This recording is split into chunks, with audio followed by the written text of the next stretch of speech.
നമസ്കാരം. അമേരിക്കയിൽ വെടിപൊട്ടിച്ച് ചൈന. ട്രംപിനെ തളയ്ക്കാൻ ചൈന അമേരിക്കയിൽ. അമേരിക്ക ഇറാൻ യുദ്ധം ചൈനയുടെ സമ്പാദ്യ വ്യവസ്ഥയെ അല്ലെങ്കിൽ സാമ്പത്തിക സ്ഥിതിയെ സൃഷ്ടിക്കുന്നത്, അതിനകത്ത് ഏൽപ്പിക്കുന്നത് കനത്ത ആഘാതമാണ്.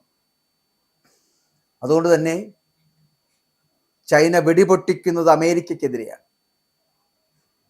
കാരണം ട്രംപിനെ തളയ്ക്കേണ്ടത് ചൈനയുടെ ആവശ്യമാണ്.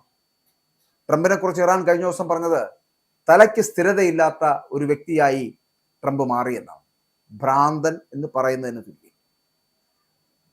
അപ്പോൾ അങ്ങനെയുള്ള ട്രംപിനെ തളയ്ക്കുക എന്നുള്ളത് ഇപ്പോൾ ചൈനയുടെയും ആവശ്യമാണ്. കാരണം യുദ്ധക്കൊതിയന്മാരായി തീരുന്നു ട്രംപും ഇറാനുമൊക്കെ. അതുകൊണ്ട് തന്നെ അമേരിക്കയിലെ എത്തുകയാണ് ചൈന.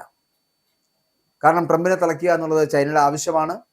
ഷീ ജിൻപിങ് ട്രംപിനെ വരുതിയിലാക്കാൻ ശ്രമിക്കുന്നതാണ്. അതിനുള്ള കരുക്കൾ നീക്കുകയാണ് ഇനി ചൈനയുടെ ലക്ഷ്യമെന്ന് പറയുന്നത്. നയതന്ത്ര തലത്തിൽ ചൈന കരുത്തുറ്റ നീക്കങ്ങൾ നടത്തുന്നുണ്ട് എങ്കിലും സാമ്പത്തിക മാന്ദ്യവും തൊഴിലില്ലായ്മയും ഷീ ജിൻപിങ് ഭരണകൂടത്തിന് വലിയ വെല്ലുവിളി ഉയർത്തുന്ന സാഹചര്യമാണ് ചൈനയുള്ളത്.